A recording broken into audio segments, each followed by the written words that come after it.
આજરોજ વિજયાદશમીને લઈ સુરત શહેરમાં રાવણ દહનની તૈયારીઓ શરૂ કરાઈ છે। શહેરમાં આજરોજ 70 ફૂટના રાવણનું દહન કરવામાં આવનાર છે।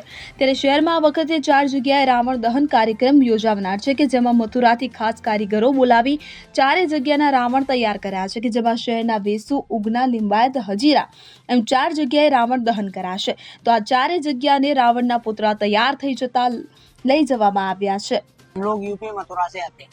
सूरत में कितने साल से आप रावण का पुतला बना रहे हैं? देखिए मेरे को तो अभी 25 वर्ष की उम्र है मेरी, करीबन 15 वर्ष से मैं आ रहा हूँ। बाकी मुझसे पहले मेरे दादाजी यहाँ कंटिन्यू आज 49 या 49 साल हो चुके हैं जहाँ सूरत में हम ही लोग आते हैं और सूरत शहर में सभी जगह का रावण हम ही लोग बनाते हैं। इस साल आपको कितने ऑर्डर मिले और कितने दिन में हम लोगों ने तैयार किया है? देखिए रावण बनाने में टाइमिंग मेरे को इस बार 40 दिन के करीब हो गए।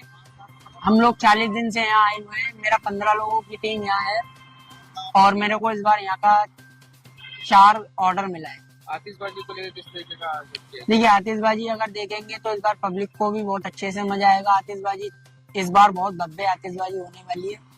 करीबन 30 से 40 मिनट की टाइमिंग होगी आतिशबाजी की। आतिशबाजी बहुत ज्यादा होने वाली है इस बार।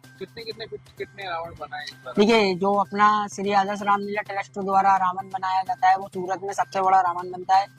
और अपना वैशू में इस बार SMC डिपो में नंदिनी 3 के सामने रावण दहन होगा। वहाँ 70 फीट का रावण होगा। सूरत में सबसे बड़ा रावण यही होता है। बाकी मैं एक बनाता हूँ अपना NTPC का और एक अपना नीलगिरी सर्कल का जो अपनी विधायक जी है संगीता बहन, एक उनका भी ऑर्डर है और एक अपना राम मंदिर का। સુનિલ ગાંજાવાલા સાથે CN24 ન્યૂઝ સુરત। હવે જુઓ દેશ દુનિયાની તમામ ખબરો તમારી આંગળીના ટેરવે।